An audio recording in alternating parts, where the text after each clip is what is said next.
Tá, ok. Vamos lá. Bom, então vamos seguindo aí com o nosso conteúdo na segunda aula de hoje.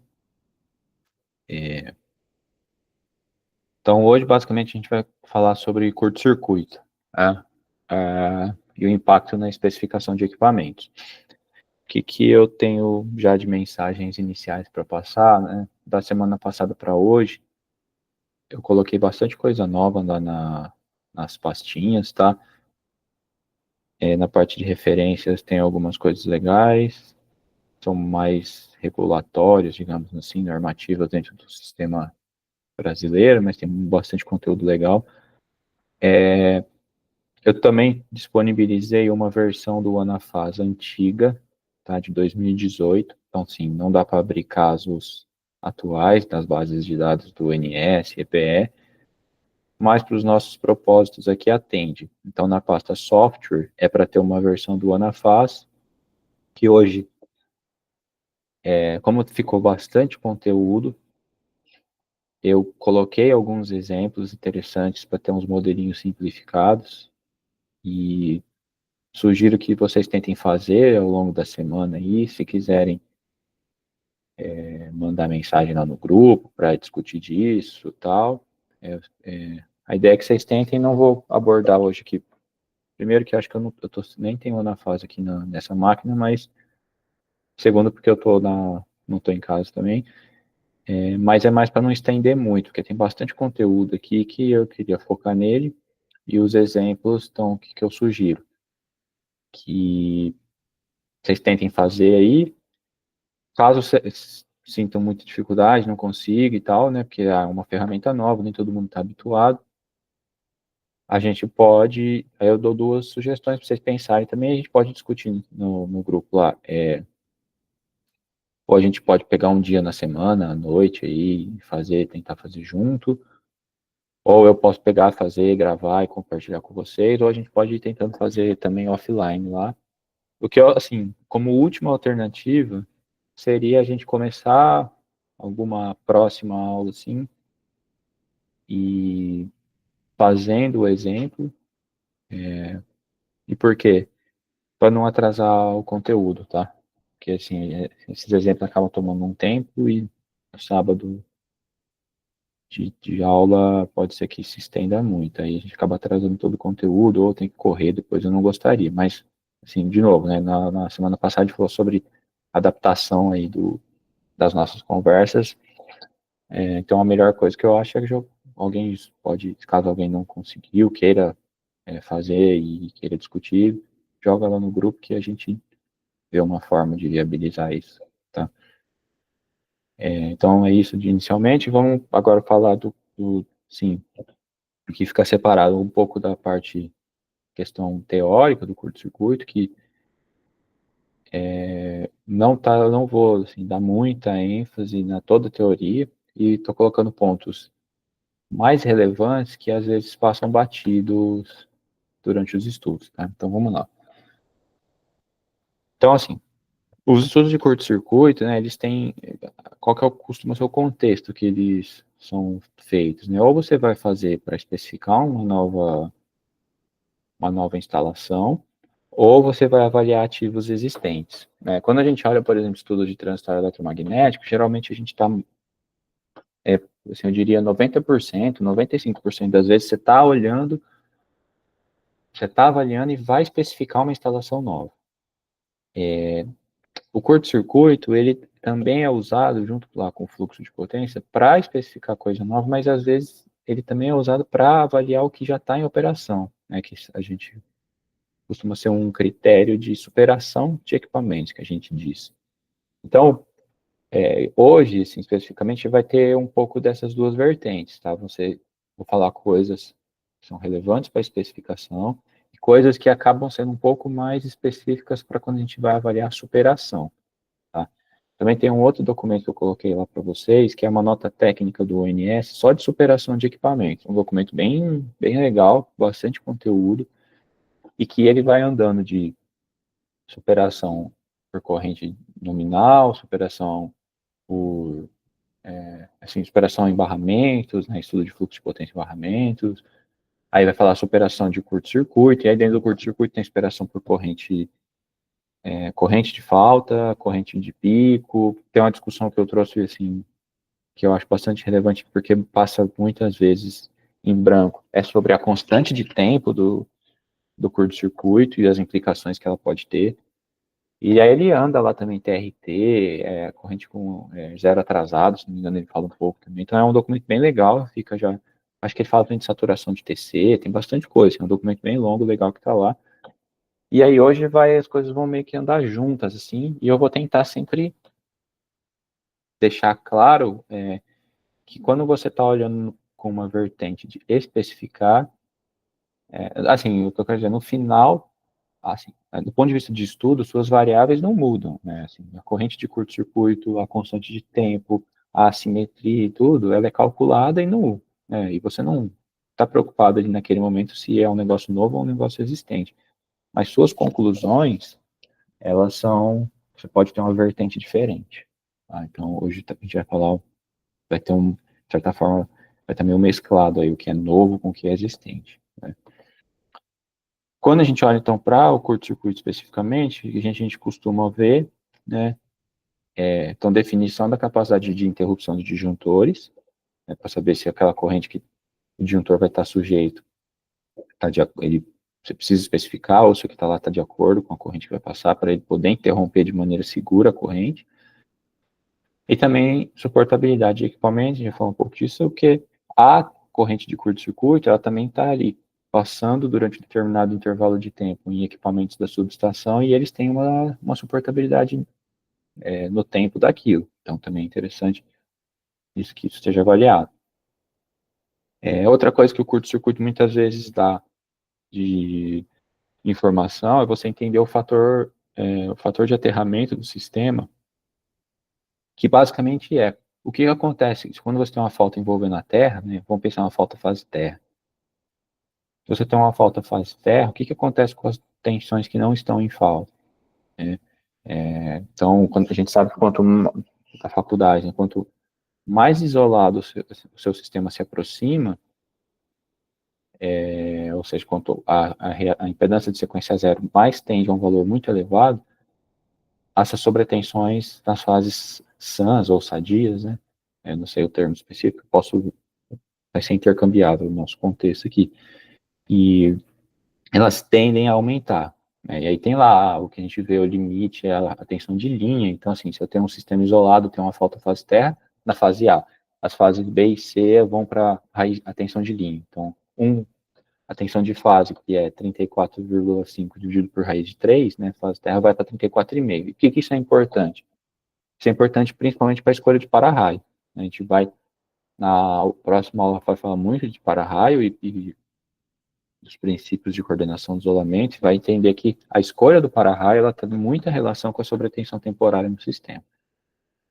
E aí aqui no final a gente vai falar um pouco, quando a gente está olhando assim, transmissão, existe uma tendência disso ser mais bem comportado. Mas quando a gente começa a olhar sistemas de tensão menores, por exemplo, rede de média tensão de parques renováveis tem muito disso. O sistema ele é aterrado por resistor ou é aterrado por transformador de aterramento, então tem que ser tomado alguns certos cuidados. Ou mesmo assim, secundários de transformadores, então aqui eu sei que em São Paulo mesmo tem muito 88 kV, cujo transformador é em delta, e aí tem transformador de aterramento para aterrar 88 kV. No Nordeste eu acho que tem muito 69 kV nessa configuração também. Então, quem vai especificar equipamentos nesse nível de tensão tem que estar ligado nisso, principalmente com escolha de para-raio. Né? Também serve, os estudos de curto-circuito vão dar subsídios lá para o pessoal fazer ajuste de proteção, vai ver as correntes que vão passar no disjuntor, dar um curto-circuito na cara do disjuntor, um curto-circuito no meio da linha, por aí vai, então vai servir de subsídio para ajuste de proteção. Também as correntes de falta, valor de pico e tal, serve em constante de tempo, servem para ver saturação de TC, para ver se o TC de proteção, porque o IED, teoricamente, ele mede a corrente de falta ali transformada numa relação de transformação, porque senão ele torna, não dá para passar 40K num IED. Então, tem um TC que ajuda a converter os 40K para, sei lá quanto, 2, enfim. Mas no meio do caminho tem o TC, que dependendo da constante de tempo dessa corrente de curto-circuito, ele pode saturar e pode passar uma medição errada para o IED, e aí ele pode atuar de maneira indevida. Então, isso também, o estudo de curto-circuito serve de subsídio para o cara poder avaliar isso, né? E aí também tem a questão de dimensionamento e barramento, tanto questão térmica quanto dinâmica, malha de aterramento também, que é a corrente que desce ali para a falta. É claro que entram quesitos de projetos específicos, malha de aterramento lá tem bastante gente que manja disso. Você tem, não necessariamente a corrente de curto-circuito na subestação é a corrente que vai para a malha, porque você tem o cabo para-raio que puxa a corrente de um lado e outras coisas e tal. Então, mas é o V0 ali desses cálculos. Até aqui, galera, falhou algum momento? Tá indo de boa o áudio aí? Tá beleza? Até aqui tá beleza. Bom, tá, por favor, vocês, caso falhe aí, né, como eu ia pedir, me avisem, por gentileza. Certo? Mas então assim, né, do ponto de vista da parte teórica aí do curto-circuito, das grandezas envolvidas, né, a gente deu uma brincada na semana passada lá com o ATP, exatamente com um circuitinho desse aqui, né, a gente ficou mexendo lá no ângulo da fonte, no instante que ela iniciava, mas é exatamente a mesma coisa aqui, agora com uma chavinha. A diferença lá, né, como eu digo, lá no ATP a gente mexia no instante inicial da fonte, e é a mesma coisa que um instante que essa chavinha fecha o curto-circuito. Então a gente tem uma impedância aqui complexa, dada por uma resistência no indutância. Então, assim,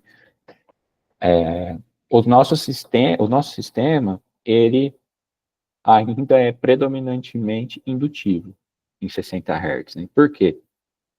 Porque, assim, a gente tem nossas fontes que ainda são majoritariamente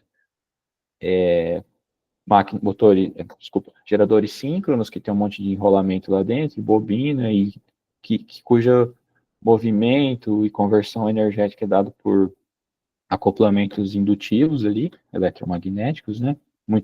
Bastante magnéticos. Então, você tem indutâncias ali. Os transformadores são grandes indutores que convertem um nível de tensão para um outro. Então, a linha de transmissão também em campo magnético na indutância séria, apesar das capacitâncias, mas as capacitâncias são muito mais predominantes em momentos que você tem pouca carga, enfim.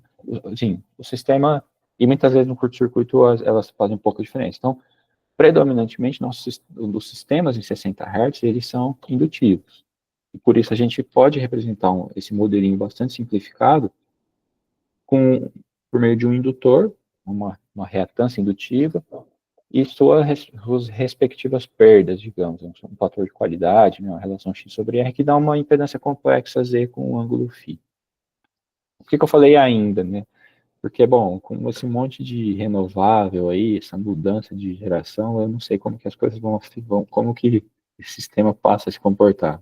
Esse monte de não linearidade entrando, essas coisas malucas aí, mas, por enquanto, a gente pode continuar fazendo curto-circuito aqui dessa maneira, sem muito medo. Então, quando essa chavinha é fechada, né, então aqui, o que a gente vê? A corrente de curto-circuito é dada por essa expressão aqui. Aí assim, um comentário dependendo da referência que vocês peguem, dependendo do livro, tal, eles às vezes mudam algum sinal, alguma coisa aí, porque às vezes o cara pode usar ao invés de um seno, um cosseno, e some esse teto e tal. Então, o que eu estou pegando aqui é tudo, essa explicação aqui, e os índices e tal, veio lá do livro do professor Zanetta, de transitórios eletromagnéticos. Então, o que a gente vê aqui na corrente de curto-circuito? Basicamente, a gente tem essa primeira componente aqui, a corrente em regime, né, o que é seno de ômega t mais θ? É a própria fonte, menos φ é o ângulo da fonte, o ângulo da impedância, E0 sobre Z, né, esse aqui é puramente a aplicação fasorial. Se a gente faz tensão dividido pela impedância, é o módulo, né,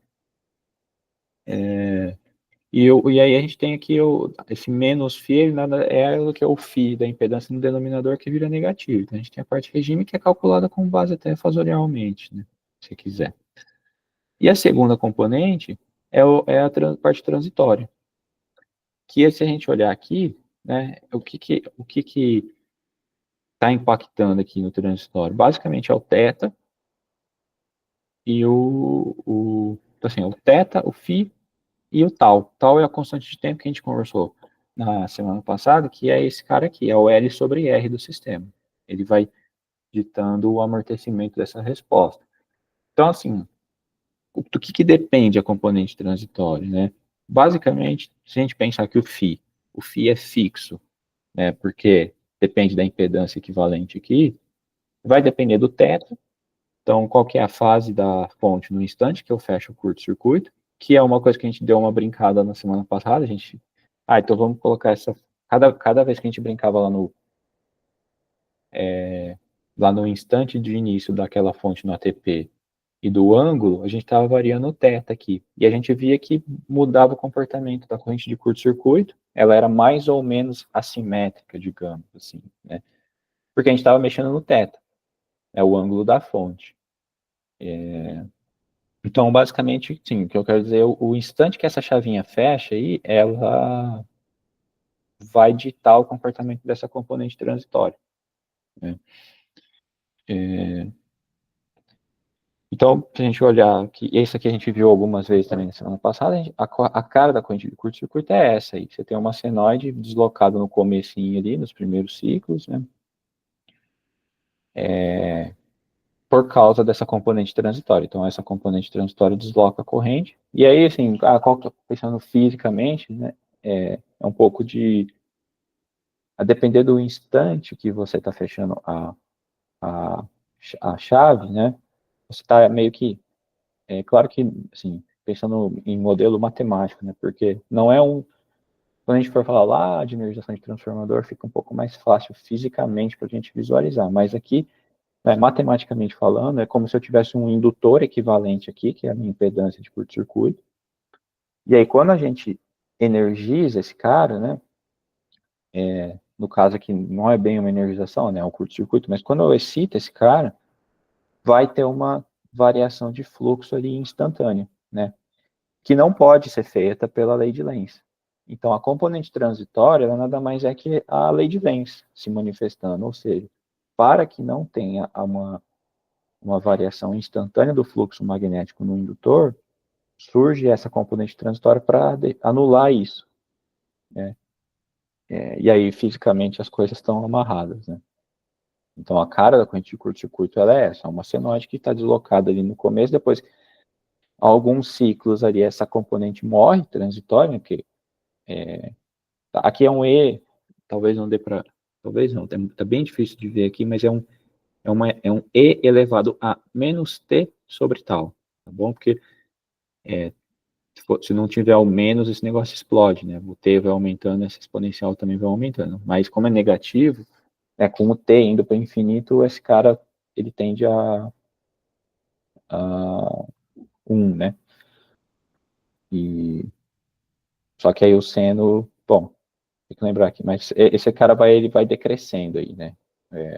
Elevado a menos infinito, bom, enfim, depois a gente pensa nisso. Mas o fato é que isso vai decrescendo e por causa da componente transitória. E depois a gente tem a senoide normal dado pela corrente em regime, né? Do ponto, aí assim, tem umas coisas bem curiosas que hoje, assim, nos projetos que a gente está acostumado a ver, principalmente na transmissão, acaba passando um pouco batido, assim, né? Mas, por exemplo, existe essa norma, IEC 60909, que ela é especificamente voltada para cálculo de curto-circuito. E o pessoal usa muito isso aqui na indústria, é bem interessante isso. Então, tem algumas partes na norma que começa com como se modela determinados elementos, como é feito o cálculo de curto-circuito. Então, surgem uns fatores, por exemplo, né, quando a gente está habituado a ver curto-circuito na transmissão, basicamente os programas de cálculo, eles calculam uma impedância equivalente para aquela barra, né, pega 1 PU, divide pela impedância, achou a corrente. Nessa norma, são sugeridos fatores de tensão pré-falta também, para você poder considerar, por exemplo, a máxima tensão operativa para aquela barra, e aí você tem uma tensão não só 1 PU dividido pela impedância, pode ter a máxima tensão operativa dividido pela impedância. Outras coisas que ela discute também, ao longo do tempo, então, né, aqui a gente está vendo, por exemplo, do lado esquerdo, a gente vê exatamente aquela figura que eu trouxe no slide anterior, e que a norma ela comenta, né, short circuit current of a far from generator short circuit with constant AC component. Então, isso aqui é que eles chamam corrente de curto-circuito longe de um gerador. Então, a gente repara que só tem o decaimento da corrente, mas a amplitude lá daquele cara de regime é sempre o mesmo. Quando a gente vai para mais perto de um gerador, que ela chama corrente de curto-circuito perto de um gerador, tem um negócio interessante que as indutâncias do gerador, elas variam no tempo. Então, no começo, em alguns ciclos ali, você tem o X2'D, né, reatância subtransitória de eixo direto da máquina. Quando vai passando o tempo, ela decai para o X'D, que a máquina modelo de máquina bastante complexo. Né? Depois você tem a reatância transitória de eixo direto ou eixo de quadratura. Depois você tem, né, lá para frente a corrente ela tem a corrente de regime ainda é diferente porque você passa a ter uma reatância de regime, um XD, por exemplo. Então, além de ter o decaimento dessa constante de tempo, que também a constante de tempo vai mudando, que você vai tendo constante de tempo, de eixo direto, subtransitória, é uma loucura, né? Até, puxa, poderia ter trazido aqui, a expressão é gigantesca, assim, e vai mostrando as reatâncias no tempo que vão variando. Então, a corrente também tem, quando você tem um curto-circuito perto de um gerador, e aí a norma ela também discute o que é perto e o que é longe, assim, né? Mas, além da constante de tempo, as reatâncias também elas vão variando. Então, a amplitude da corrente vai mudando em função disso também, né? E outra coisa legal que a norma também ela traz sobre também no tempo, a corrente de curto-circuito para cada tipo de equipamento tem uma importância. Então, assim, a gente está muito acostumado a ver, quando a gente roda estudos no Anafaz, estudos assim, projeto básico e tal, a gente está olhando basicamente a corrente de regime e a corrente de pico, né? Mas a norma ela também traz algumas discussões, e a gente acaba aplicando muito essas coisas em sistema industrial, principalmente, que é assim, existe uma corrente que tem um viés térmico, e ela calcula um equivalente térmico da corrente. Então, para você olhar as portabilidades de painel, de chave, que tem uma corrente suportável durante um determinado período de tempo, geralmente 1 segundo ou 3 segundos, essa norma, não é simplesmente a corrente de regime permanente, né? É um equivalente térmico daquela corrente, então ela pode mudar um pouquinho. Você pode ter também uma corrente específica que vai estar passando no disjuntor, naquele período que ele chama de IB, Breaking Current, né, que também é uma continha um pouco diferente, aí ele vai levar em conta um tempo também bem interessante. Tá? Mas é isso aqui, estou deixando, né, coisas para a gente saber que existe, e aí vocês vão ter a possibilidade de, caso necessitem no futuro, explorar isso, mas de qualquer maneira, é um conteúdo bastante rico de novos conceitos que a gente acaba não aplicando muito no nosso dia a dia, da transmissão ou nível de tensão mais alto, por exemplo. Tá?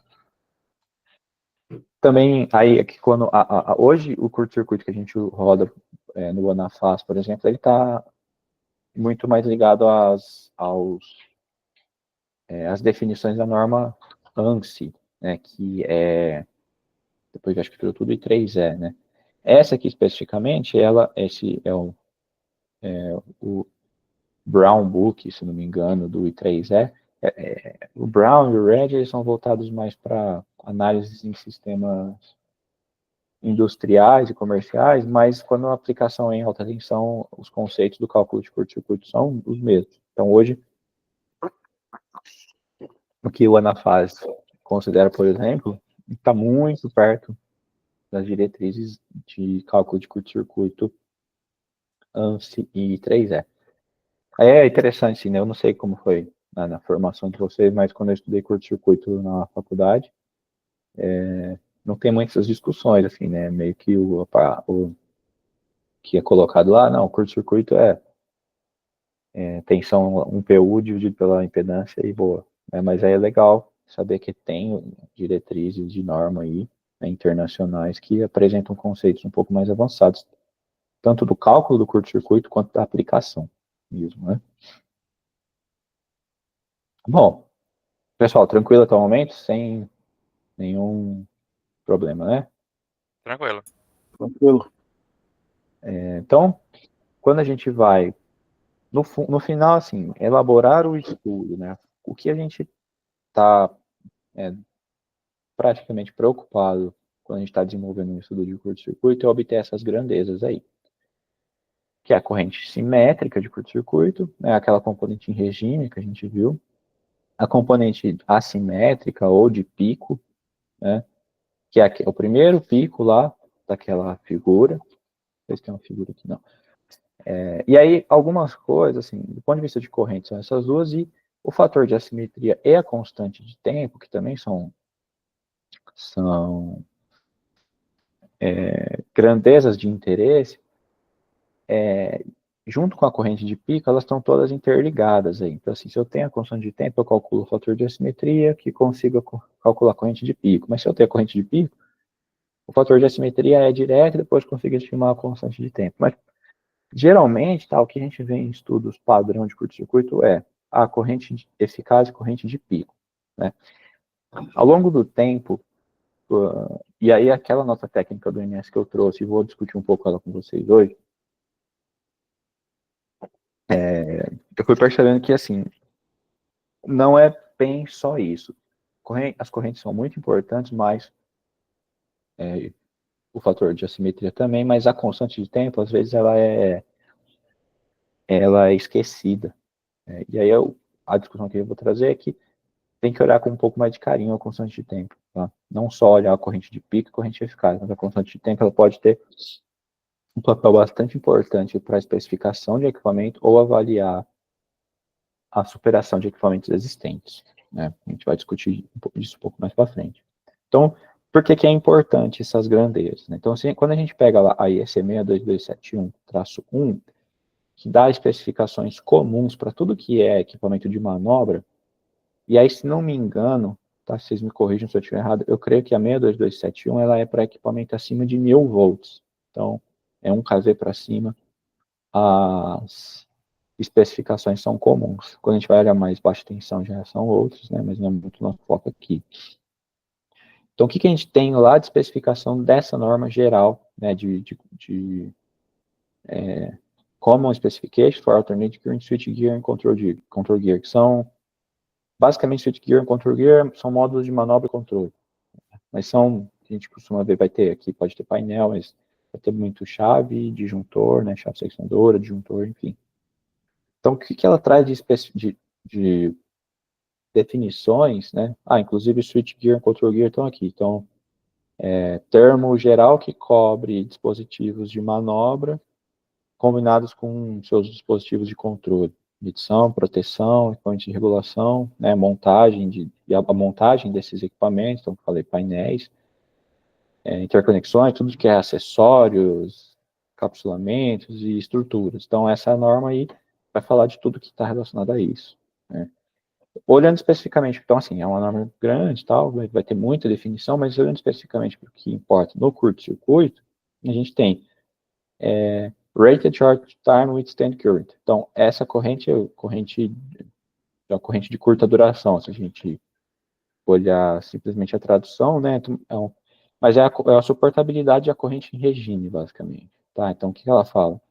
Esse rapaz aí define o valor RMS da corrente de curto-circuito, que o módulo aí vai estar sofrendo, digamos assim, né, quando ele está fechado, tá? Então, é uma corrente que está passando ali naquele equipamento, num determinado, aqui ele está falando de tempo, de um determinado instante de tempo, então a gente vai ver também que existe uma duração para isso aí, especificado, que é o Rated Duration, né, que está no 5.8, que deve ser o próximo item, em determinadas suas determinadas condições de serviço, né. Aí essas coisas de condição de serviço aí é onde está sendo instalado, essas coisas assim. Então esse cara é assim, a corrente que está passando naquele equipamento por um determinado período de tempo, né, com ele fechado. Então repara que a gente não está falando nada ainda de abertura, nem nada. Então a corrente que está passando no equipamento ali e ele tem que suportar, né. O Rated Peak Withstand Current, então assim, analogamente, é uma corrente que também vai passar ali nos equipamentos, mas ela está relacionada ao valor de pico. Né? Então, esse valor define a corrente de pico associada ao primeiro Major Loop of the Rated Short Time. Então, o Major Loop a gente vai ver o que é, mas basicamente a gente pode entender que é esse primeiro, o loop que ele chama é essa volta que ele dá até cruzar o zero. Então, Major Loop é o loop maior, então aqui seria esse valor de pico aqui. Então, aqui a gente tem, né, dentro de um ciclo, a gente tem o Major Loop e o Minor Loop. Né? Então, aquele IP é dentro do Major Loop, que é essa voltinha aqui. Então, a gente tem a corrente de pico, esse cara aqui. Então, é o máximo valor instantâneo que pode ter da corrente de curto-circuito ali. Né? Relacionado, então, aqui, relacionado à corrente IK, então, para a corrente eficaz, corrente de regime IK, a gente tem o IP associado, né, com a corrente de pico, também com os dispositivos ali de manobra todos fechados. Né? Por quê? Então, eu vou falar um pouco disso, mas assim, a corrente de regime, ela está basicamente relacionada com o quesito térmico, porque como ela fica ali em um determinado intervalo de tempo sendo conduzida, né, vai dissipar calor, vai esquentar o equipamento, e se isso não está bem dimensionado, pode derreter tudo ali. Né? A corrente de pico, ela é um valor instantâneo e está muito relacionado com esforços mecânicos. Então, tem o... Quem que é? Eu esqueci, né? Tem o... Acho que é o Thiago Alexandre, que não vai poder participar hoje. É ele que manja de eletromecânica, né, eu acho, não me engano. Mas, enfim, ele poderia me dizer. Quando você vai dimensionar barramento lá, você olha também, né, os esforços mecânicos do barramento. Se tem um curto-circuito, o barramento pode chegar perto um do outro, se afastar e tal. Tudo isso está relacionado com essa corrente, que às vezes a gente chama de corrente dinâmica também. Mas é o pico da corrente de falta. Né? Então, assim, bom ter em mente que o corrente de regime geralmente está relacionada a um fator térmico para um equipamento, e a corrente de pico ela é um fator dinâmico, de esforços mecânicos. E por fim, o que ele diz aqui que é um negócio importante, então assim, a corrente de pico, a corrente suportável de pico nominal, né, ela é obtida quando a gente multiplica o valor RMS da corrente nominal de curta duração por um fator de pico. Então tem esse peak factor aí, que é um número que, se você multiplicar IK, você obtém IP. A gente também conhece isso aí por fator de assimetria. Então a gente vai falar um pouco disso, mas esse fator de pico é função da componente DC da rede para aquela determinada frequência. Então o fator de pico é basicamente o tanto que existe, é a relação corrente de pico por corrente eficaz, né, o fator de assimetria que a gente conhece. Que você consegue calcular por meio do circuito, daquele circuitinho equivalente, vai estar relacionado com a constante de tempo. E em um determinado instante, que a norma define, a gente também vai falar, e você calcula esse cara. Então, a corrente de pico, ela é uma relação, esse fator de pico é uma relação do IP pelo IK. Né? E por fim, também existe, né, o Rated Duration of Short Circuit Current, que basicamente é o que eu falei, é o quanto de tempo que o equipamento suporta IK. Né? Então, essa grandeza define o intervalo de tempo em que o módulo de controle e manobra pode conduzir na posição fechada uma corrente igual a IK. Então, geralmente está associado assim, a 40K durante um segundo. Né? O equipamento mais novo, tudo um segundo, às vezes você pega equipamento mais antigo, já cheguei a ver até 3 segundos. Assim. Então, o equipamento fechado, ele pode ele pode conduzir 40K durante um segundo, durante 3 segundos. Então, você vê que tem relacionado ao fator térmico.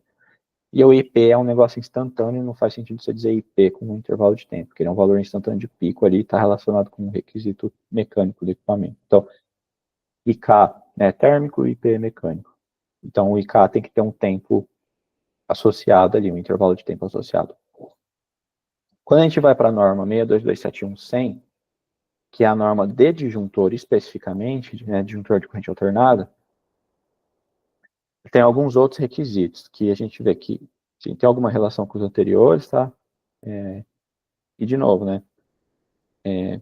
Aquilo lá é geral, então aquelas definições valem para esse cara aqui também, mas vamos entender, eles mudam alguns termos assim que são importantes. Essa norma a gente vai falar bastante dela lá quando a gente for conversar de TRT, lá para frente. Que é uma norma bem complicada de digerir. Tem um tempo que eu conheço ela e ainda não digeri, estou sempre aprendendo, mas é uma norma importante para disjuntor. É a norma de disjuntores que a gente segue aqui, IEC. Então, o que é a Rated Short Time Extend Current? É exatamente o anterior. Então, para o disjuntor também existe uma corrente que ele tem que suportar quando fechado durante um intervalo de tempo. O IK é o mesmo, tá? Agora, o que é muito importante para o disjuntor, né, é a corrente nominal de interrupção de curto-circuito, Rated Short Circuit Breaking Current, né? Então, assim, um disjuntor ele tem que ser capaz de interromper a sua corrente nominal, né, em tensões igual ou inferior à sua tensão nominal. Então, assim, ele tem que ser capaz de interromper essa corrente aí na sua tensão nominal. A corrente nominal de interrupção é a máxima corrente de curto-circuito que o disjuntor está apto a interromper nas suas condições de instalação. Então, agora a gente está falando da corrente de interrupção. Então, não é o IK. A gente está olhando aí um quesito térmico do disjuntor, que ele pode passar aquela corrente durante um determinado intervalo de tempo. Mas agora a gente está olhando a corrente de interrupção do equipamento, né, que é o que a gente está muito preocupado com o disjuntor. Ou seja, o que a gente vê na placa lá, qual que é a corrente de interrupção nominal? 40K. Quer dizer que o disjuntor ele deveria suportar abrir 40K em regime permanente. Então, assim, aquela componente é a componente RMS dele que ele consegue interromper. Né? E aí a corrente de curto-circuito é importante isso aqui. Né? Então, a corrente nominal de interrupção de curto-circuito, ela tem dois valores que a caracterizam, que é a corrente RMS e ela está associada a uma constante de tempo DC. Né? Que a gente a constante de tempo DC é a componente transitória da corrente, que vai decaindo no tempo. Então, é muito relevante quando a gente especificar é 40K, mas é 40K para qual constante de tempo. E a gente vai ver por que isso é importante daqui a pouco. Né? Não é simplesmente a corrente alternada, porque a constante de tempo tem bastante influência. Né? O disjuntor, o que acontece? A gente tem disjuntor lá que você tem que interromper em tantos ciclos a corrente. Naquele ciclo, a depender da assimetria da corrente, da constante de tempo, aquele 40K com 120 milissegundos não necessariamente não vai ser os mesmos 40K com 45 milissegundos. Então é isso que ele está querendo dizer aqui. Por isso que a gente tem que tomar cuidado com calcula a corrente alternada, mas também tem que apresentar a constante de tempo. Né? Depois a gente vai ver por que isso é importante. E aqui também tem a Rated Liquid Stand Current, que é a mesma definição da parte 1 da norma. Então, é uma corrente mecânica, é uma corrente instantânea de pico, né, o máximo valor de pico do primeiro, do Major Loop lá. Então, é exatamente a mesma definição. Está relacionado a esforços mecânicos no disjuntor, dado que é um valor instantâneo ali, diferente da corrente nominal de curto-circuito, que é um valor RMS. Então, um é de pico e o outro é eficaz. Pessoal, beleza por aqui? Tranquilo? Tranquilo. Até agora tá tranquilo. Então, aqui é só, assim, o que a gente costuma calcular e como que isso fica aí na corrente, no tempo, pensando assim. Então, o valor RMS da componente AC, ele basicamente vai pegar a corrente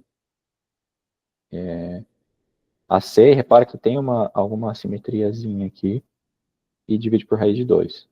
é isso, né? Então, você vê que passou aqui passaram-se 2 ciclos, né? A partir daí, o pico dividido por raiz de 2 esse seria o disjuntor, a componente eficaz, né? A corrente também, Rated Short Circuit Making Current, né? Até hoje eu não sei muito bem por que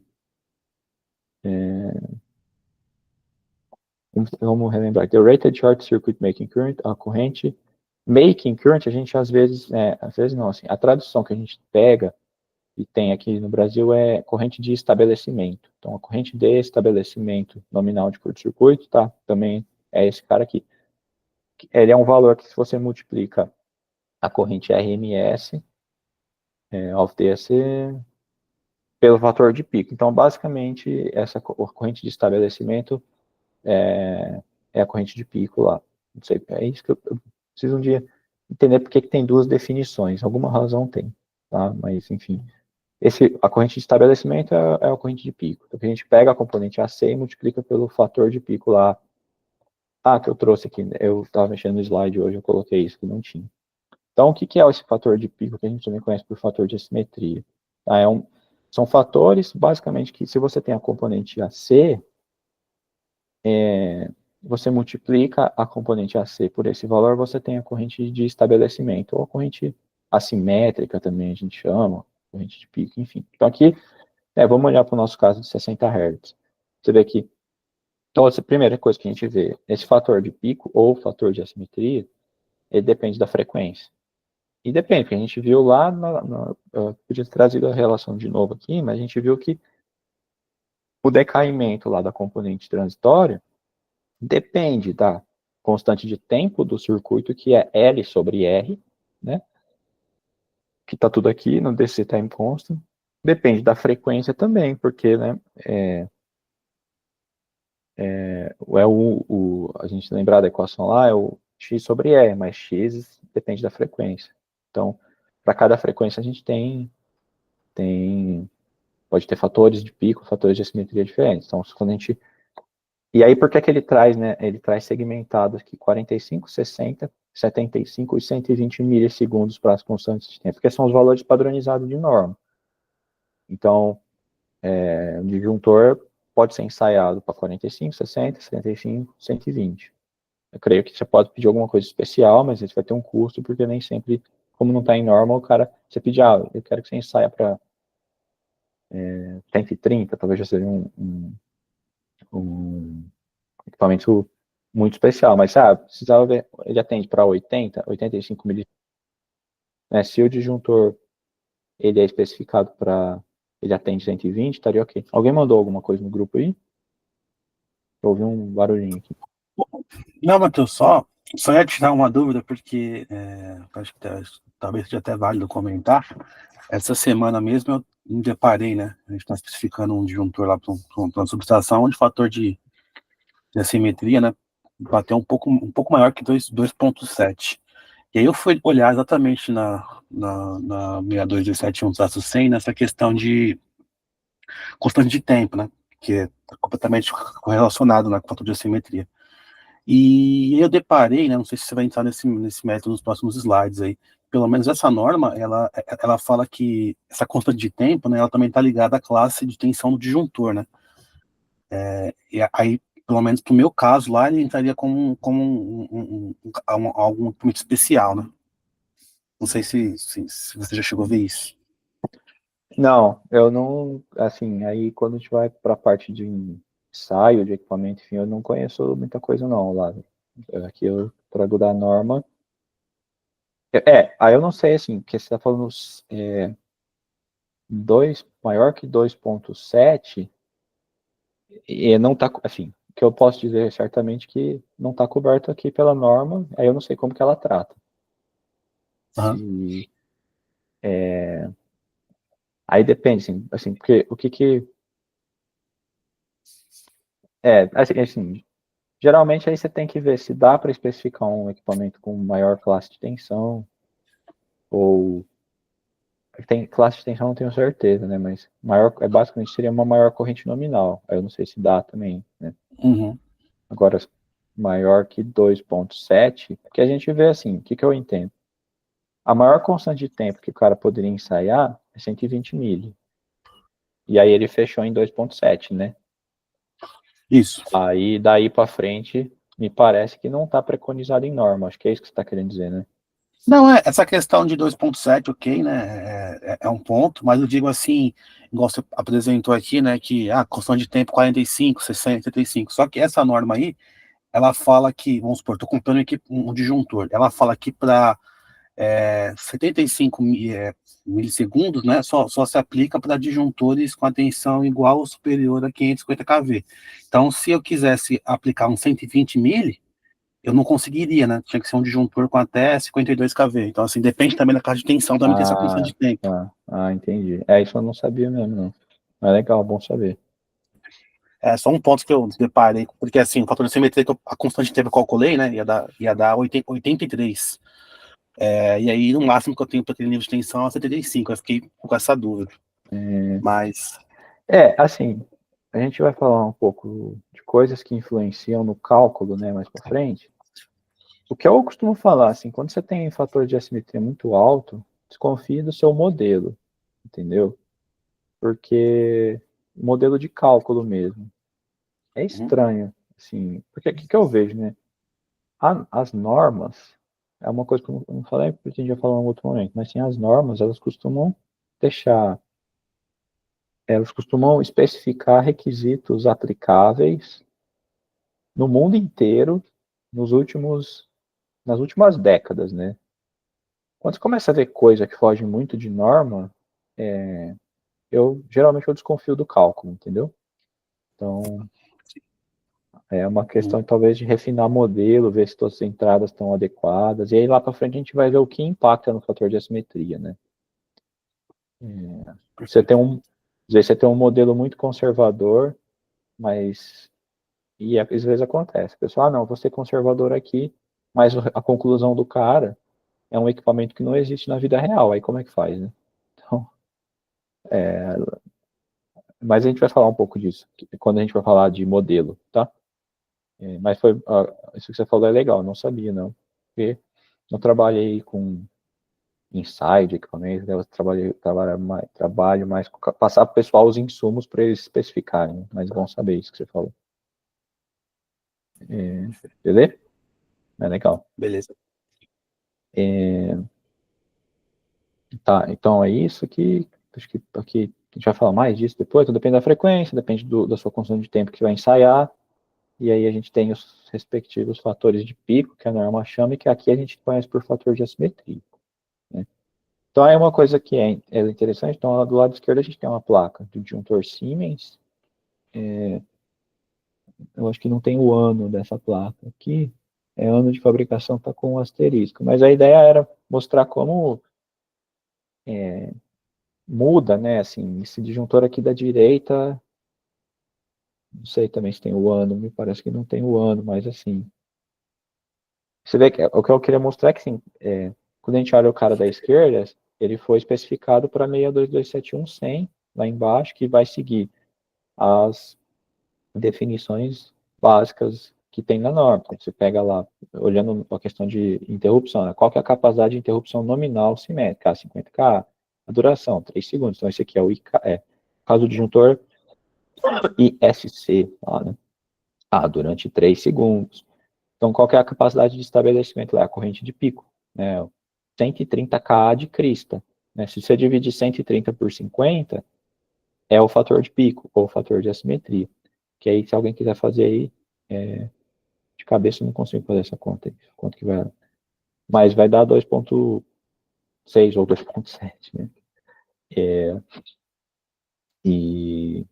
Só que quando a gente vem para o outro aqui, vixe, aí fica muito mais difícil da gente entender. Então, corrente de curto-circuito nominal, 31 mil amperes, 31K, que é um valor que nem é padronizado hoje, a gente tem 31,5. Corrente de curto-circuito assimétrica, 40,3K. Putz, 40,3 dividido por 31, que loucura. Não dá 2, né? Então, você vê como, assim, é complicado. Você pega equipamentos existentes e que eram especificados em, às vezes, normas locais. Então, esse aqui é um disjuntor francês, né?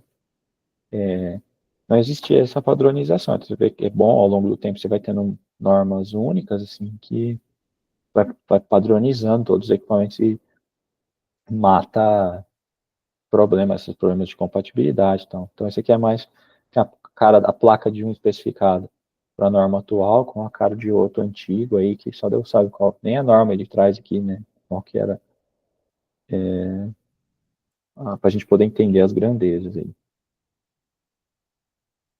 Então, de novo aqui, né, agora, enfim, isso foi um apanhado da norma, algumas definições e tal. A corrente simétrica está relacionada, então quando a gente olha para os equipamentos de modo geral, sim, está relacionado com o quesito térmico, quando o equipamento está fechado, e vai ter sempre um intervalo de tempo, né, uma duração ali, associada àquela corrente. E para o disjuntor especificamente, né, está relacionado com a capacidade de interrupção dele. Então, se dá uma corrente lá do disjuntor, teoricamente é aquela corrente que ele consegue interromper. De novo, ela tem que estar associada a uma constante de tempo. Quando a gente olha o pico, aí tanto faz para o disjuntor quanto para qualquer outro equipamento está relacionado com um quesito mecânico. Né? Até porque, assim, com certeza, no primeiro pico dessa corrente, o disjuntor não vai estar abrindo ainda, né? Porque o curto-circuito acabou de se formar ali, não passou nem meio ciclo. Então, essa corrente também para o disjuntor tem um quesito mecânico associado e não um quesito de abertura. Se bem que, como eu falei, essa corrente de pico está associada a uma constante de tempo, que lá depois vai refletir no quanto que o disjuntor de fato consegue abrir. Mas, de modo geral, ela está associada a um quesito mecânico. Matheus, Opa, pode falar. o fator de assimetria ele está linkado também, se eu não me engano, que eu me lembro, mas eu não vi você comentar, acho que você vai comentar disso, com o instante que esse pico vai acontecer, não tem? Se é no meio ciclo, é um quarto de ciclo, não tem uma diferença para o cálculo do fator de assimetria, é isso? Tem. A gente vai falar daqui a pouco já. Tá. Mas basicamente a norma, a gente vai ver a equação, aí vai te responder. Depende disso, eu fico na dúvida de qual que eu tenho que usar, porque parece que uma vez eu vi um livro que era um quarto de ciclo. Mas, se eu não me engano, uma vez a ONS pediu para o pessoal lá da Taesa usar meio ciclo, e depois você comenta, então, era uma dúvida que eu tinha. Beleza, não. A gente vai ver a equaçãozinha ali e vai usar o fator que a norma recomenda, tá? É meio ciclo que a norma recomenda. Mas a gente vai ver na equação lá. E outra coisa, Matheus, você comentou aí, o disjuntor tem que abrir a corrente simétrica, né? Mas aí, tipo assim, se eu tenho uma constante de tempo alta, pode ser que a minha proteção atue e essa corrente assimétrica, ela não seja simétrica ainda, mas ela não é corrente de pico ainda. Vocês estão me entendendo? Vixe, é uma falhada? Pode repetir, por favor? É o Homero que está falando. É, eu estou falando. Eu estou sem fone, que eu estou na casa dos meus pais. Está meio barulhento aqui, vocês me desculpem, mas... Não, sem problema.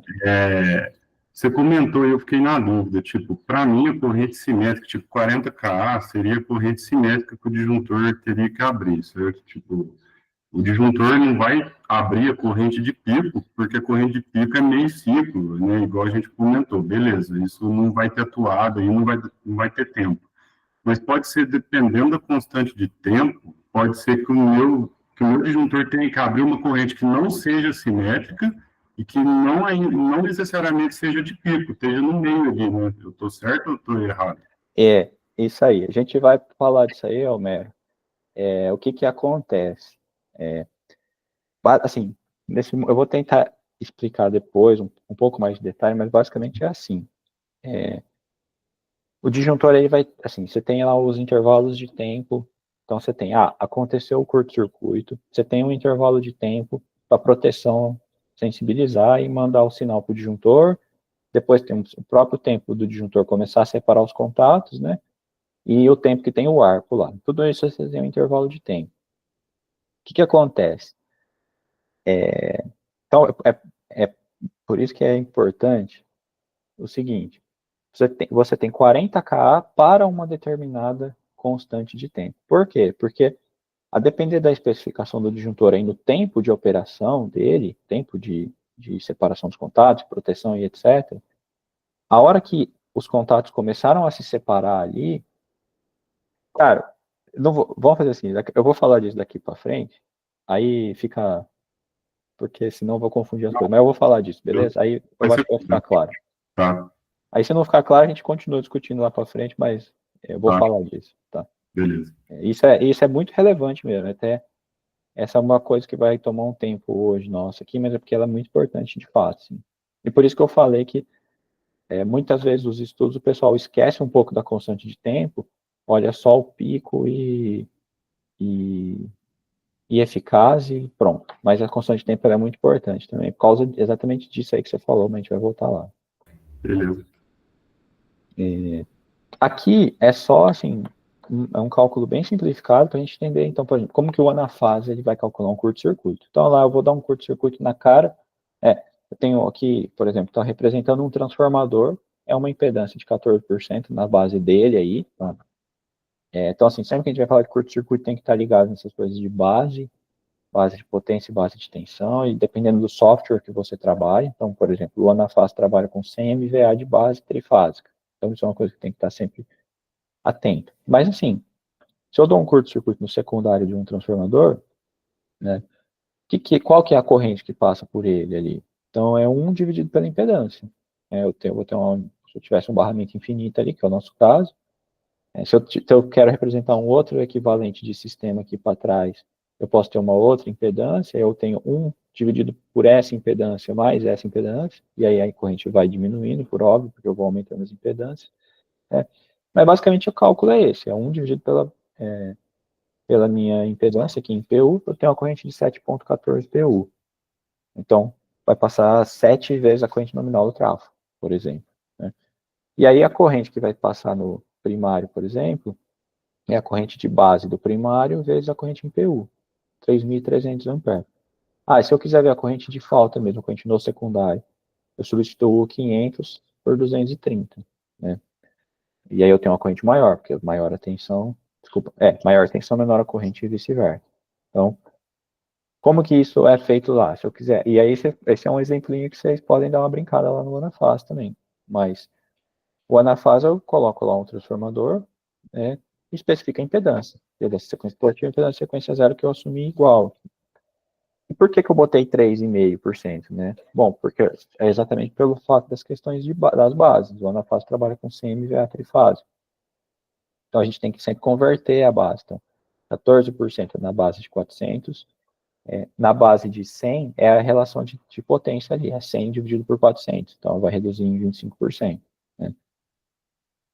E aqui como que eu vejo lá no Anafase isso? Então, dei aqui, eu tenho o transformador, aqui eu botei um gerador sem nenhuma impedância, que é o barramento infinito, deu um curto-circuito aqui. 3,3 no primário, a corrente no secundário aqui, que se você substituir 500 por 230 vai dar isso, e boa. Tá? Ah, Matheus, para que isso, cara? Isso aqui é o básico para você poder sentir aquela coisa que a gente fez semana passada, vai conhecendo a ferramenta e vai entendendo o que ela faz. Então é sempre bom a gente partir de coisinhas básicas que eu sei calcular na mão para eu poder ver se o que eu coloquei no software faz sentido. É aquela coisa. O software dificilmente vai te calcular uma coisa errada, mas a chance de você botar uma coisa errada é bem alta. Então, se eu quero só ver a corrente de falta de um trafinho aqui, muito simples, eu faço a conta na mão e vejo se o software se bate com o software. Ah, não bateu. Bom, eu errei na minha conta, eu errei no dado que eu coloquei, né? Então, é isso. E aí só, assim, né? E tem que conhecer a ferramenta. Então, nos softwares do CPA, eles têm uma base de potencial única. Né? Ou na rede Anafaz, pelo menos, você especifica, você usa CM, eu acho que dá para mudar, mas acho que não recomendo fazer isso, não. CMVA padrão, então tem que tomar cuidado aí com a mudança de base. O cara chega todo, vou fazer um estudo aqui, bota 14%, não vai bater nunca. Então, tomar cuidado com isso. E aí, por exemplo, uma questão de suportabilidade para trafo também. Você pega a placa de transformador, muitas vezes você encontra lá, o transformador suporta tantos KA durante 2 segundos, durante 1 segundo e tal. E aí você pode reproduzir a continha dele lá. Eu sei que a impedância do meu transformador é 13%. Faço essa continha aqui, calculo a corrente, tá batendo com o que ele está falando aqui. Legal. Então, sempre é extremamente importante você ir se munindo dos insumos e tendo confiança nas informações para poder elaborar um cálculo um pouco mais elaborado depois. Né? Cálculo aqui bem simples, mas ilustra bem esse conceito. Quando a gente volta aí para corrente de pico, então, o que a gente vê? Então, a corrente de pico, ela vai, até onde a gente falou aí da corrente eficaz, né, a corrente RMS, a corrente de pico, basicamente não depende do instante que a gente fecha o curto-circuito, que no caso aqui é dado pelo θ, né, o ângulo da fonte no instante de ocorrência da falta, que é uma coisa que a gente brincou semana passada também, e a relação X sobre R do sistema, que é o ângulo da impedância complexa. Então, o X sobre R é o arco tangente de φ. Então, o X sobre R está relacionado com o ângulo da impedância. E isso vai impactar muito aí é isso que vai impactar na componente transitória do curto-circuito. Então, aqui é o que a gente fez semana passada, basicamente. Espero que vocês consigam enxergar que a escala não ficou, né, a legenda não ficou muito legal aqui. Mas, partindo desse equacionamento aqui, o que a gente vê? A gente vê que, assim, para cada ângulo que eu estou fechando a minha fonte, né, eu tenho uma assimetria diferente. Então, quando eu fecho lá no 0 graus, a curvinha azul é o cara que eu tenho a maior assimetria. Quando eu vou fechando, vou aumentando gradativamente esse ângulo, a corrente de pico ela vai diminuindo. Né? A gente vê, no limite lá, nos 250 milissegundos aqui, está todo mundo igual, né? Claro que elas estão defasadas, porque eu estou mudando o ângulo aqui, né? Então eu vou mudando a fase, mas o que a gente vê com 90 graus, eu não tenho, praticamente não tenho assimetria nenhuma. E aquela coisa, quando eu fecharia em 90 graus, eu já a corrente nula no meu indutor, não tem transitório. Quando eu fecho em 0 graus, seria a corrente máxima no meu indutor, surge a componente aperiódica e a componente transitória para anular essa variação instantânea de fluxo. Então é onde eu tenho a maior assimetria. Né? Então aqui a gente fixou a relação X sobre R, né? Mas mudou o ângulo. É isso que tem nesse gráfico direito. Então, a outra possibilidade é a gente variar o X sobre R. Então, o gráfico da esquerda e o da direita, o que está mudando é que eu tenho X sobre R diferentes. Então, no da direita eu tenho um X sobre R de 28,2, que dá 75 milissegundos, a constante de tempo. E o da esquerda eu tenho um X sobre R de 17, que é 45 milissegundos. O que a gente vê? Ainda bem, assim, os ângulos, eles continuam... a relação de ângulo é a mesma, ou seja, 0 graus é a maior assimetria, e quando eu vou para 90 graus praticamente não existe assimetria. Mas é que aqui a escala não ajudou muito, mas aqui quando eu tenho um X sobre R de 17, estou chegando um pouquinho maior. Eu acho que essa corrente simétrica que eu setei era para 50 kA, então aqui eu estou chegando lá no 130, eu creio, por aqui. E esse cara vai dar um pouquinho mais um pouco maior, porque é um problema de escala, não consegui, não ficou legal para ajustar aqui, mas aqui em cima seria 150, sei lá, aqui deve estar uns 130 e pouco, né? Aqui deve dar o fator de assimetria de 2,7. Então, a gente vai aumentando o X sobre R, essa componente transitória ela também se altera. Então, se a gente fizer uma combinação de todo mundo aí, variando o ângulo e variando os fatores, as relações X sobre R, então a gente tem para θ 0, 30, 60 e 90, que é o que a gente tem nos gráficos lá, as relações X sobre R, então eu fiz para 17, que equivale a uma constante de tempo de 45 mili, o 28,2 que equivale a 75, o 45,4 que equivale a 120, que é o que está em norma, e os outros dois aqui foi criação minha, mas que é o X sobre R do Lázaro lá, vai estar constante de tempo alta. Apesar que o teu deu menor que 120, né? Não foi isso? Não lembro agora. Mas, enfim, aqui eu dei uma extrapolada para ver o que acontece, para mostrar também que não adianta você ter um x sobre r absurdamente grande também, que ele acaba saturando num 2.8. Mas aí depois, então, vamos lá. Aqui são as correntes de pico e o pico dividido pela eficácia, que é o fator de assimetria. Então, basicamente a corrente dessa coluna aqui dividido por 50. Né? Então a gente vê que assim, o que a norma falou lá é coerente, ainda bem. Então, que a gente pode calcular isso na mão e ver, quando eu estou em 120, ele limitou em 2.7. E aí, assim, e a gente vê também que o ângulo que mais dá ao deslocamento da corrente é o ângulo zero, né, para o nosso seno. Né, a gente está usando uma função seno aqui. E se a gente vai lá para o 90 graus, que seria o mais favorável, a gente está aí 1.4, 1.5, que aí está muito próximo de simplesmente raiz de 2, né? 1,41, né? Que não tem assimetria e dá 1,41. Então, aí a corrente de pico, ela nada mais é que a corrente de pico de um seno puro.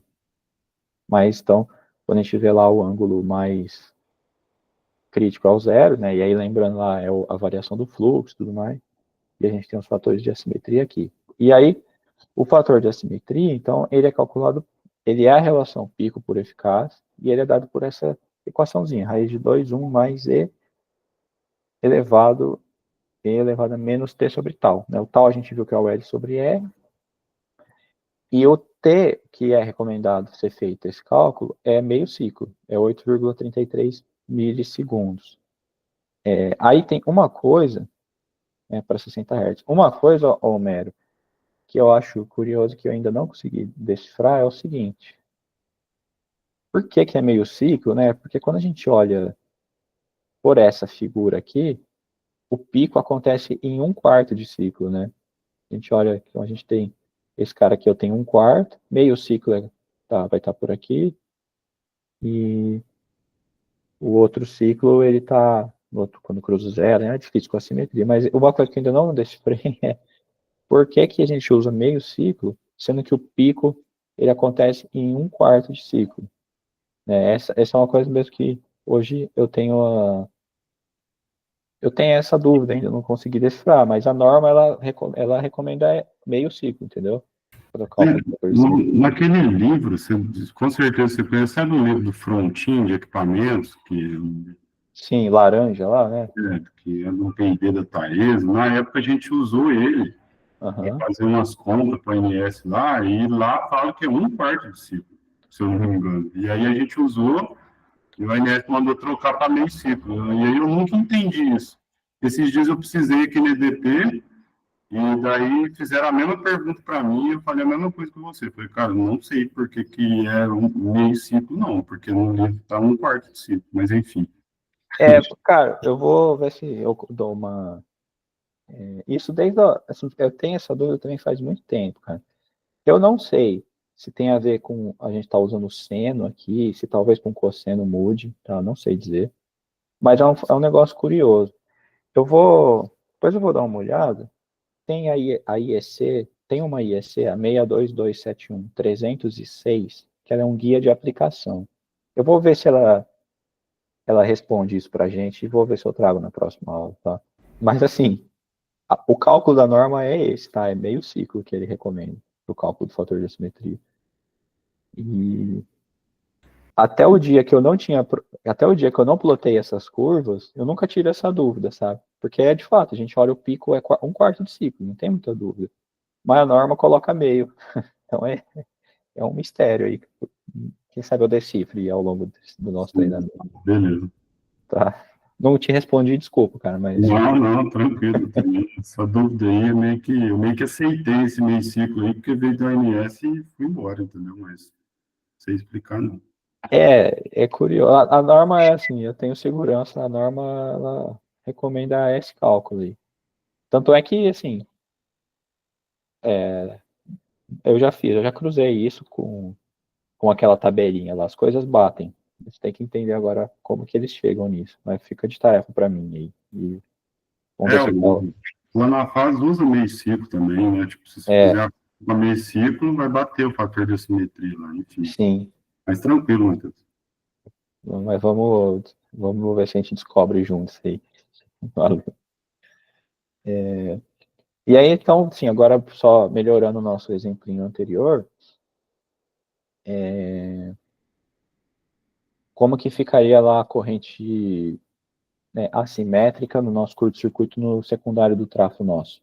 Então, a gente agora, então assim, a gente, né, até é importante ver isso aí. Lá no começo, a gente ignorou a resistência do trafo, porque eu queria só ver a corrente eficaz. Então, assim, sempre que a gente vai olhar o cálculo da corrente de pico, né, ou do fator de assimetria, enfim, a gente não pode ignorar a relação X sobre R. Ou seja, modelar as resistências dos equipamentos próximos, transformadores, fontes e tudo mais, é essencial, sim. Para um cálculo de fator de assimetria, jamais ignore as resistências do que a gente tem ali. Não pode. Não pode, porque a gente viu que o decaimento da corrente, a assimetria e tudo, guarda relação com X sobre R, com o ângulo da impedância. Então, lá, a primeira dica que eu te dou é avaliar se o pessoal lá representou legal as resistências do que está perto ali, entendeu? Porque às vezes você está num sistema que está perto de muito gerador, e que você tem lá o gerador com trafo e tal, geralmente você pega lá a base do Anafaz, não tem resistência modelada. Cabe a quem está fazendo o estudo refinar o modelo, entendeu? Mas assim, para um cálculo de corrente de pico, é extremamente relevante considerar tudo que tem de resistência perto ali, né? Então essa é a primeira dica que eu te dou. Perfeito. Não, exatamente isso, né? Assim, o meu conhecimento mínimo aí, até onde eu entendo, né? Quando a gente tem muito próximo do gerador, né? O fator de simetria ele tende a se elevar, né? E é o caso lá, né? Mas deu bem superfície, deu 2,71, entendeu? O fator de simetria. Mas tem que refinar mesmo, ver se tem alguma coisa que dá para ajudar aí, né? É porque assim, é que nem eu falei, as bases de dados que a gente pega do NS, da EPE, elas geralmente não têm resistência modelada. O pessoal muitas vezes, claro, para linha tem, para transformador nem sempre, e para gerador é mais difícil ainda. Então é necessário que quem está fazendo o estudo dê uma olhada com mais carinho nisso, para você tentar ser mais fiel com a realidade, porque a resistência, ela existe, não tem, isso é inegável. Mas muitas vezes, que nem, você vê, no primeiro exemplo, eu só queria calcular a corrente eficaz. Eu ignorei a resistência, e não tem problema nenhum nisso, né? Agora, quando você vai olhar o pico, como ela vai guardar essa relação com a constante de tempo, é essencial que a gente considere as perdas ali, né? Sim. Então, só complementando aqui para o nosso exemplo, se a gente assumir um x sobre r de 70, a gente consegue calcular tudo aí. Então, por exemplo, o x sobre r de 70, de acordo com as contas aqui, é uma resistência de 0,2%. Aí eu creio que já está na base do Anafaz lá. E aí, aplicando aqui, eu arrumei de manhã eu vi que estava errado. Tá, pronto. Aí a gente aplica, assim, então a gente tem o x sobre r. Com o x sobre r, a gente consegue aplicar a continha direta aqui, né? Porque a gente tem a formuletinha lá, x é 2πf, L sobre, deixa agora, 2πf, 0,1, ixi, eu me perdi aqui. Mas a gente aplica a continha lá, que a gente viu lá atrás, eu acho que esse ponto 1 aqui, não, esse aqui é um sinal de multiplicação, desculpa, é 2π vezes 60 vezes 1 sobre 70. 1 sobre 70 é R sobre X. Não, desculpa, eu viajei aqui. Vai dar essas correntes de pico aqui. Então, 9,12 Ka de pico, se eu olhar o primário, né, e se eu olhar o secundário, 19,82. Aí aqui eu só apliquei a relação de transformação. Então, como que isso aqui é no anafase, né? Essa é a figurinha lá, corrente eficaz, que aparece, que é do slide anterior. Aqui no anafase o 0,2% é na base de 400 MVA. Então, básica, o que eu devo é 14 dividido por 70. 14 dividido por 70 dá 0,2. Mas lembrando, no anafase a base é 100 MVA, então ainda tenho que fazer vezes 100 dividido por 400. Uma coisa aí, pessoal, se alguém tiver alguma dificuldade, assim, com questão de base, mudança de base, essas coisas, pois pode me falar. Eu tenho bastante materialzinho mastigado, assim, posso compartilhar com vocês para entender um pouco melhor isso de mudança de base, valor por unidade, tá? Eu lembro quando eu fiz iniciação científica com o Zaneta lá, ele me deu um monte de coisa disso, eu tive que aprender na marra lá. Então, esse é um negócio que tem bastante coisa que precisei aprender bem, assim. Mas tem, assim, digo, umas coisas mais mastigadinhas para quem quiser ajuda com isso, relembrar os conceitos e tal, eu posso passar, né? Compartilho com todo mundo, não é verdade. Então, tem que lembrar de ajustar a base para 100 MVA, que vai dar 0,05%, que é 4 vezes menor que 0,2%. E o anafase calcula a corrente assimétrica, né? Então, Homero, tá aqui o que você falou, né? Então, você vê que o que o anafase calculou aqui, então, olhando a corrente no secundário, né? A corrente trifásica, desculpa, a corrente eficaz é o 7,17, que é esse cara aqui, e a corrente assimétrica, 19,84, que é exatamente o cara que a gente calculou com meio ciclo. Então, o anafase, a gente faz com meio ciclo. Aí. Então, tá... Oi? É assim, não é. Foi, é a mesma coisa que eu percebi na minha vida e nunca soube responder. Não, a gente vai chegar na resposta. Vamos lá. Mas aí só para, assim, esse aqui é o refinamento do nosso exemplozinho lá, considerando o cálculo da corrente de pico, aqui você vê, o anafase chama de assimétrica, né, a corrente assimétrica e tudo mais. Aqui, pessoal, assim, uma coisa que a gente já discutiu, já trouxe, então, da norma, então, o que a norma estabelece, essa tabelinha da esquerda, que eu trouxe lá no outro slide direto dela, né, que eu atualizei essa apresentação com ela. Então, o que a gente tem, então, os fatores para 2,6 ou 2,7, né. Aí só um comentário, assim, eu não sei, caso alguém um dia vá trabalhar em baixa tensão, eu acho que é 2,5 e 2,6, se não me engano, ela muda um pouco. E para baixa tensão é até justificável, porque as relações X sobre R são menores, então, disjuntores, muitas vezes as correntes eficazes são bem maiores, não foge muito de aplicação em indústria, por exemplo, você ter disjuntor de 600 volts para abrir 63 kA, não é nada de outro mundo, não. Mas as relações X sobre R costumam ser diferentes, então, baixa tensão, às vezes, nem tem 2,7, é 2,5 e 2,6, se não me engano. Mas voltando para o nosso caso aqui, e aqui